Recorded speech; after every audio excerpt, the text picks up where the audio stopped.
TDP మూకల అరాచకాలపై Pulivendula YSRCP ZPTC అభ్యర్థి తుమ్మల హేమంత్ రెడ్డి ఆగ్రహం వ్యక్తం చేశారు. ఆయన ఏమన్నారో చూద్దాం.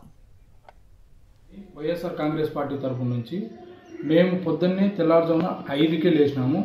5కు లేచిన తర్వాత నా ఇంటి చుట్టుకారం 120 మంది మంచులు ఉన్నారు. పైగా రోడ్లో డిన్నర్ పెట్టుకుంటున్నారు. ఆ డిన్నర్ కాడ కూడా బయట ఊరోళ్ళు, ఈ ఊరోళ్ళు ఎవరు లేరు. నా ఇంటి చుట్టుకారం 120 మంది మంచులు వచ్చినారు. ప్లస్ రూమల్ అని ఉంది మా సచివాలయం ఎదురుగా. ఆ రూమల్ దగ్గర 200 మంది పైన ఉన్నారు. కట్టెలు పట్టుకొని మరి వాళ్ళు బెదిరించినారు. ఓటర్లను ఎవరినే కానీ రావద్దని ప్రలోభాలు పెడుతున్నారు. ఇళ్ళలోకి పోయి కొడుతున్నారు. మా జనరల్ ఏజెంట్గా పొద్దున ఇంటికి వచ్చా అంటే నా ఇంటికాడికి వచ్చి బండ్లలో ఎంపలాడి కట్టెలతో కొడుతున్నారు. ఎట్లా అంటే అట్లా మాట్లాడుతున్నారు. ఆడవాళ్ళు కానీ మగోళ్ళు కానీ ఎట్లా పోతారు ఏజెంట్లుగా చేయనికి? ఈ ఎలక్షన్లు జరిగేదానికే లేదంటే ఏం చేయాలని మీరు నాకు అర్థం కావడంలే. కానీ పర్మిషన్ ఎట్లా ఇచ్చినారు నాకు అర్థం కాదు.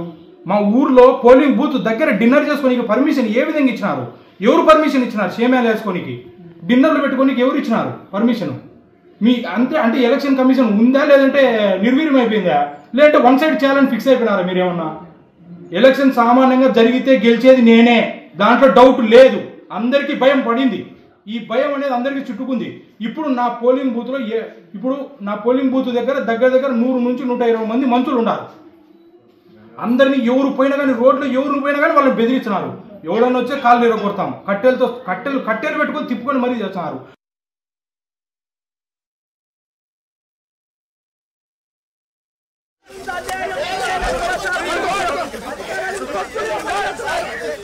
అధికారానికి